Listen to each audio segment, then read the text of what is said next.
আমরা রেগুলার যে চালের ভাত খাই সেই চাল দিয়েও নাকি প্রেশার কুকারে দোকানের মতো একদম ফোলা ফোলা মচমচে মুড়ি নাকি তৈরি করা যায়। সবাই যখন এই মুড়ির ভিডিওটা বানিয়েছে তো ভাবলাম আমিও একবার ট্রাই করে দেখি কেমন মুড়ি হয়, তাহলে আর দোকান থেকে কিনে আনতে হবে না। প্রেশার কুকারে মুড়ি ভাজাটা ইউটিউব এবং ফেসবুকের ভীষণ ভাইরাল একটি ভিডিও।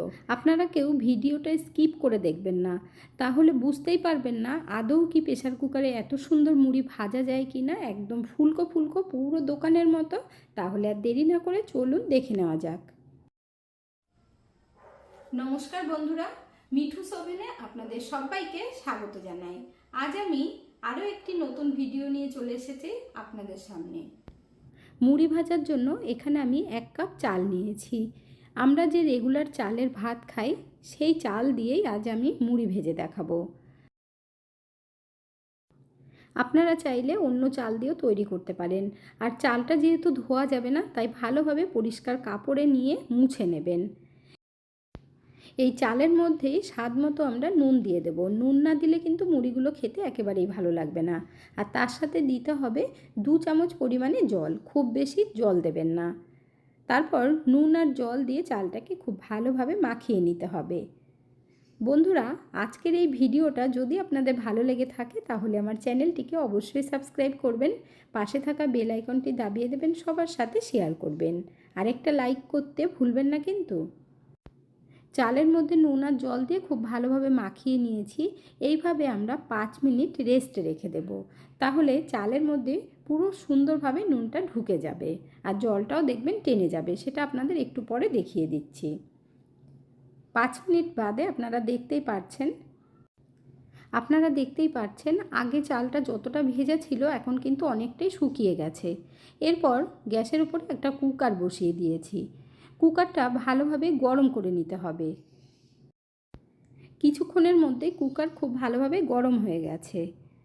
এরপর আমরা যে চাল নুন জল মাখিয়ে রেখেছিলাম চালটা ঢেলে দেব কুকারের মধ্যে।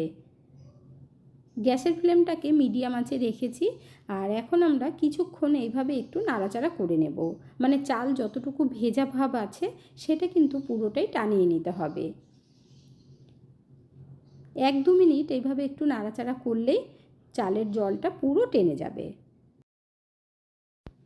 প্রেশার কুকারে যে মুড়ি ভাজার পদ্ধতিটা ফেসবুক আর ইউটিউবে এত ভাইরাল হয়েছে, তাই ভাবলাম ভিডিওটা আমিও বানিয়ে ফেলি। আর সত্যি আদৌ কি মুড়ি ভাজা যায় কি না প্রেশার কুকারে সেটাই দেখার। 2 মিনিট বাদে আপনাদেরকে দেখিয়ে দিচ্ছি চালের মধ্যে যে জলটা ছিল একদম ঝরঝরে হয়ে গেছে, চালগুলো জল পুরো টেনে নিয়েছে। আরেকটু সময় নাড়াচাড়া করে কুকারের ঢাকনাটা বন্ধ করে দিতে হবে। কুকারের ঢাকনাটা বন্ধ করে গ্যাসের ফ্লেমটাকে লো আঁচে রাখতে হবে। বাড়াতে যাবেন না, তাহলে কিন্তু চালগুলো পুড়ে যাবে। তাই আমরা একদম লো আঁচে করে রাখব।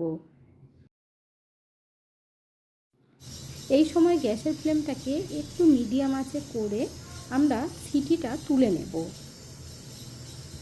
আর দেখতেই পাচ্ছেন ভেতরে একটা ভাপ তৈরি হচ্ছে, তার জন্য কুকারের থেকে কিন্তু জল বেরোনো শুরু হয়েছে। সিটিটা আমরা নিজেরাই হাত দিয়ে উঠিয়ে দেব। এখানে দেখুন সিটি উঠে গেছে। এখন গ্যাসের ফ্লেম বন্ধ করে দেব।